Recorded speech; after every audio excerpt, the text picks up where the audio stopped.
Masigla at malakas na bumangon ang ekonomiya ng Pilipinas mula sa pandemya. Ito ang ibinandera ni Pangulong Ferdinand Marcos Jr. sa pagdalo niya sa Philippine-US Business Forum sa Washington, D.C. Makikita raw ito sa pag-unlad ng GDP o Gross Domestic Product ng bansa noong nakarang taon na pumalo sa 5.6%. For 2023, the Philippines achieved a 5.6% annual growth in GDP, which outpaced other high-growth economies such as China, Vietnam, and Malaysia.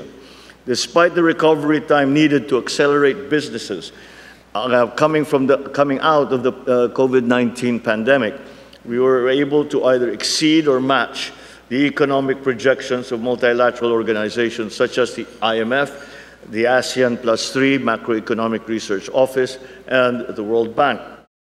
Dagdag pa ng Pangulo, tumaas ang foreign direct investment net inflows o pagpasok ng direct investment sa ekonomiya ng Pilipinas mula sa ibang bansa noong nakarang taon. Umakyat ito ng 28% noong Nobyembre na umabot sa $1 billion o higit 57 billion pesos mula sa $820 million o 46 billion pesos noong Nobyembre ng 2022. Karamihan sa mga pinagmulan ng foreign direct investments na ito ay mula sa Estados Unidos. The United States emerged as the primary destination for our goods and services in that same year. In 2023, our biggest exports to the U.S. were semiconductors and integrated circuits, amounting to $3.1 billion or 23.3% of our total exports to the U.S.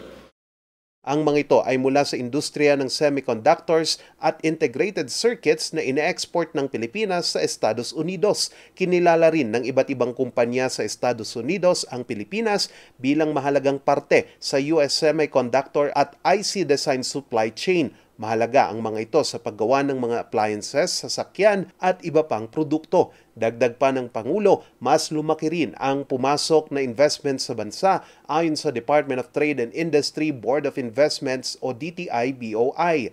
Noong nakarang taon lang, inaprubahan ng DTI-BOI ang 1.26 trillion pesos na halaga ng investment projects sa bansa. Tumaas ito ng 73% kumpara noong 2022 na umabot lang sa 729 billion pesos. Noon lamang Marso sa unang pagkakataon ay bumisita sa bansa ang US Presidential Trade and Investment Mission sa Pilipinas na pinangunahan ni Commerce Secretary Gina Raimundo at dito sinelyuhan ang halos $1 bilyong na halaga ng proyekto na makatutulong sa pagpapaunlad ng edukasyon at oportunidad para sa mga Pilipino. Ang Philippine-US Business Forum ay inorganisa ng US Chamber of Commerce at US ASEAN Business Council na layong mapatatag pa ang ekonomiya ng dalawang bansa. Kumpiyansa naman ang National Economic and Development Authority o NEDA na mananatili ang Pilipinas bilang isa sa mga bansang may pinakamabilis na paglago ng ekonomiya sa Asia-Pacific region. Charles Nicolimon para sa Luzon Headlines.